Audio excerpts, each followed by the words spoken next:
I want to take a few minutes and just kind of explore an issue. You see, I was thinking about this a lot, that I think part of the reason that we live in such an anxious age, and the reason that Christians are so anxious in this time, is because we've forgotten the strangeness, the weirdness of Christianity. We've forgotten just how different we are called to be and how different God is. And when we forget that, it's easy just to get wrapped into another thing and to think of this as just another collection of people, just another social organization where we have fun, we sing some music, we do some service events, and we forget how different everything is, how different we're called to be. See, it's kind of, and I was thinking about that. I was reading this book, James K.A. Smith, On the Road with St. Augustine. And Smith is one of those guys who is just flat out brilliant. He is just working at this level way up here. But he is such a good writer that even somebody like me can understand this. And I'm like, oh, this reads nice. I like this. And you see, he's writing this book about Augustine, and I don't know about as much about Augustine as I should, because he is one of those incredibly important people. He might be the most important Christian theologian. Without Augustine, you do not have Aquinas or Martin Luther. And Augustine was writing about 1,600 years ago, and he had a what's the word? Mischief? Whatever, I don't know what the right word for is. Let me tell you this. In his youth, he was not an ideal child. The story Augustine tells himself is that he wanted some pears, and so he had money to buy pears, and he even had good pears himself, but he's like, you know what would taste even better than these pears I have here? Stolen pears, okay? And that's the kind of thing he would do. He's just like, I'm going to steal those because they taste better when I've stolen them. And he did a lot of things as a young adult and as an adult, which I'm not even going to talk about in church because I'm trying to keep the sermon PG. I will let you look it up. It's all on Wikipedia and other places. But he was a fascinating guy, because he did a lot of things which we all can empathize with us that are not on the right side of morals and ethics as a young person or an adult. But then God gets a hold of him, and he becomes this amazing figure. And part of the reason I bring him up today is because he's writing there about 1,600 years ago in this environment when the question of competing worldviews, Christianity versus paganism, different ethical systems, and all this ferment and unrest and everything else is happening. And you can't help but read about the circumstances 1,600 years ago and think, gosh, it kind of sounds like today. Different competing world systems, unrest, ferment, anxiety, everything else. And you can say, I don't want to live in that world. You can say, I want there to only be one worldview, and I want everything to be stable, and it should be. But friends, I want the Vikings to win the Super Bowl, and that ain't going to happen this year either, okay? I'm really praying the Packers don't win, because y'all are going to be insufferable. It is my cross to bear. But I tell you all this because we have a lot to learn from Augustine and others who've gone before us. Smith writes this about Augustine. Augustine might make Christianity believable for you even if you've heard it all, been there, done that, and left the stupid Christian t-shirt at home. Here's a Christianity to consider before you stop believing. Augustine might make Christianity plausible again for those who've been burned, for those who suspect Christianity they've seen as just a cover for power plays and self-interest, or a tired moralism that seems angry all the time, or a version of middle-class comfort too often confused with the so-called American dream. If the only faith that you can imagine is the faith of your parents, Augustine has been down that road. What if precisely the strangeness of his ancient struggles that made Augustine perennial, someone with distance from our own immersion to give us a vantage point to seeing for ourselves and the Christian faith anew? And I share that with you because I love what Smith writes, that it's when we look through these people who have been through these struggles before and have seen our faith lived out, it lets us see our faith fresh. Now, I want to take a look at one of a very comforting book of the Bible, the book of Revelation. I was curious to see if I get a reaction on that one. Okay? The book of Revelation was written, actually, let me start here. Put up that first slide, please. This is the key for understanding the book of Revelation. John to the 7 churches that are in Asia. See, what happens, there's this guy by the name of John. He's on this island of Patmos, which is just off the coast of Greece. And God gives him this vision and says, here, I want you to send it to these 7 churches in Asia, what we would call modern-day Turkey. And what's going on is this is a time towards the end of the 1st century when the Christian church is being persecuted. And so the book of Revelation is this vision that John has, that God gives him and says, I want you to share it with these churches so they can understand what's going on. So in the midst of the persecution, in the midst of the trial, in the midst of the trouble, and they're hanging on by the fingernails, God says, here's what you need to know. And one of the things that confuses us is we forget this part, that it's for these 7 churches in Asia 2,000 years ago. And so the symbology, the language that gets used, we have trouble understanding it. And I cannot tell you how many times people have gone down this rabbit holes of trying to parse out these things of, well, this means this, and Gog and Magog symbolize this, and these stars symbolize that. And it's like, oh, you people are missing the main points, okay? It is written for us to have encouragement in time of trial, when you're hanging on by your fingernails. Go ahead and put up that next slide. I want to show you, we're going to spend a little bit of time here. This is Revelation chapter 7. This might be probably in my top 5 favorite passages of the whole Bible. Okay, not just Revelation, but this whole Bible. I love this passage. And I'm just going to read a big chunk of it here. The beginning of chapter 7. After this, I saw John, let me back up a step. John's getting this vision, and he's bouncing back and forth between heaven and earth and sliding around in time. So it's very hard to make a timeline to this. But this is the vision that God's giving him to pass on to these churches. And so this is what he sees. I saw the 4 angels standing at the 4 corners of the earth, holding back the 4 winds of the earth, that no wind might blow on the earth or sea or against any tree. And then I saw another angel ascending from the rising of the sun with the seal of the living God. And he called with a loud voice the 4 angels who have been given power to harm earth and sea, saying, do not harm the earth or the sea or the trees until we have sealed the servants of our God on their foreheads. And then I heard the number of their sealed, 144,000 from every tribe of the sons of Israel.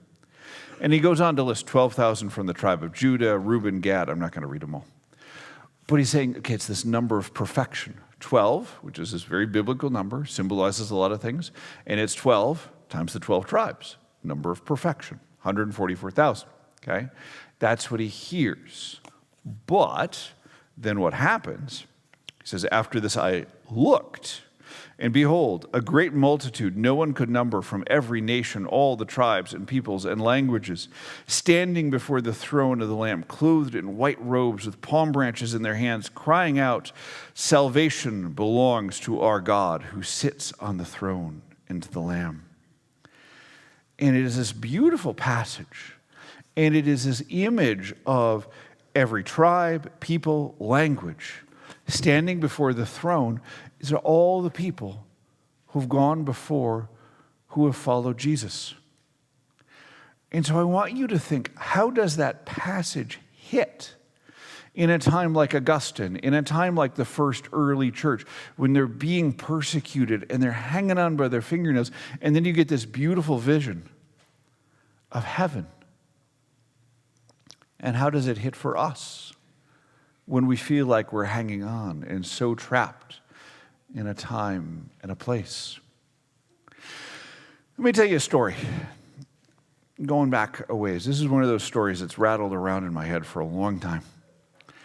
About the year 300, so slightly before Augustine, slightly after John, there's this little town in what today is Turkey called Sebast. And in this time, Christianity has been growing and growing and growing. And what happens is there's persecution of the church.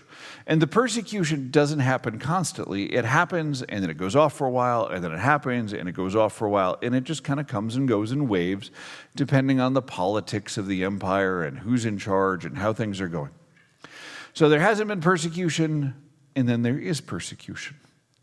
And the Romans had this way of handling when they wanted to persecute Christians. And what they would do is if somebody accused you of being a Christian, they wouldn't come to you in the middle of the night and pound on your door like the East German secret police in the 60s. It's not what they would do. What they would do is they would show up and say, hey, somebody's accused you of being a Christian. Are you a Christian? And if you said no, they said, great, let's go down to the temple. You make a sacrifice to our pagan gods. Boom, you're done. Go home. No harm, no foul. But if you said, yes, I'm a Christian, then they'd say, okay, well, that's a problem. We need you to either recant and disavow your faith or die. One of those two. Which is it going to be? And so in this little town of Sebast, there was 40 guys who had been part of the Roman army. And they said to these 40 guys, what's your choice? Are you going to die, or are you going to renounce your faith in Jesus? And these 40 guys are like, we're going to hang on to Jesus. And so they say to them all, okay, we're going to put you on this frozen lake. And those of us here in Wisconsin know how cold frozen lakes can be. And they say, you're going to stand on this frozen lake until you do one of those other. Disavow Jesus or die. Your choice. And so they're on the frozen lake. And one of those 40 says, you know what? I've had enough of this. I'm done. And so he disavows Jesus, and he goes and he stands by the campfire that the Romans had conveniently set to let people warm themselves up. And those 39 who are left there stay standing on that frozen lake until one of the Roman guards sets down his weapons and goes to join the other 39. And that 39 becomes 40 again. And it's a powerful message that echoes down for us today. Because they weren't screaming, they weren't cursing, they weren't fighting. They were bearing witness to this profound strangeness and this promise of God. This vision that John has and says, yeah, you might not win in this world. It might seem unsettled and crazy and weird and wild in this world, but there is this promise of God for you. And friends, that's what I want us to focus on. Because part of the reason I think we get so wrapped up and so wild and so angry about the stuff that's happening now is we lose sight of eternity. We lose sight of what's happening in heaven. And that's part of what All Saints is about. How this has been handed down from generation to generation to generation. One of the things that we traditionally do at All Saints is we light a candle for those people who have been saints in our lives.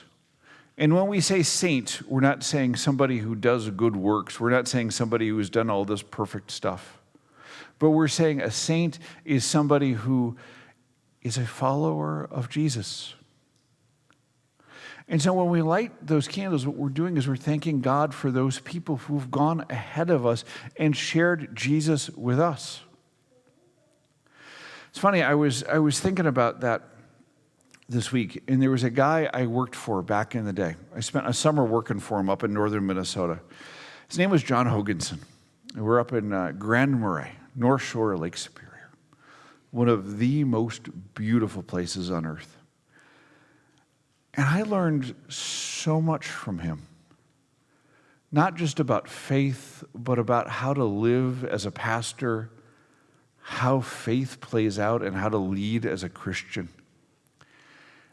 And it was funny because I was just saying to Lorianne a couple of days ago that I only worked for him for 3 months, but the lessons I learned from him are just totally out of proportion because there is just a lot of stuff that he taught me that I still think about all these decades later.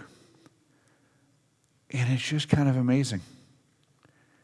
And I want to ask you that in your life. Who are the people in your life who have been those saints, who have shared who Jesus is, who has shaped your faith? Now, here's the question for you. A lot of times when we do this kind of a thing, All Saints' Day thing, we stop there. But we're not called to stop there. We're called to continue to share that faith with the people after us. We're continued to reflect God's love for the people after us. Let me give you this illustration. And this might sound like a dig at first, and it is the opposite of that. There is a huge difference between church and Rotary. And I say that because I pick Rotary because I have immense respect for them. They're a great social organization, a great service organization. I was part of Rotary for a couple of years when we lived down in Texas. And if you know any of their history of how they helped save lives in Africa against smallpox, you could not help but have just immense respect for them. But I think sometimes we get confused. And we think we're just another social service organization where people get together, we do good things, we fellowship together, and we have a good time together. And we don't recognize the profound strangeness of this faith that has been passed down for 2 millennia. And we are called to be changed by the power of the Holy Spirit.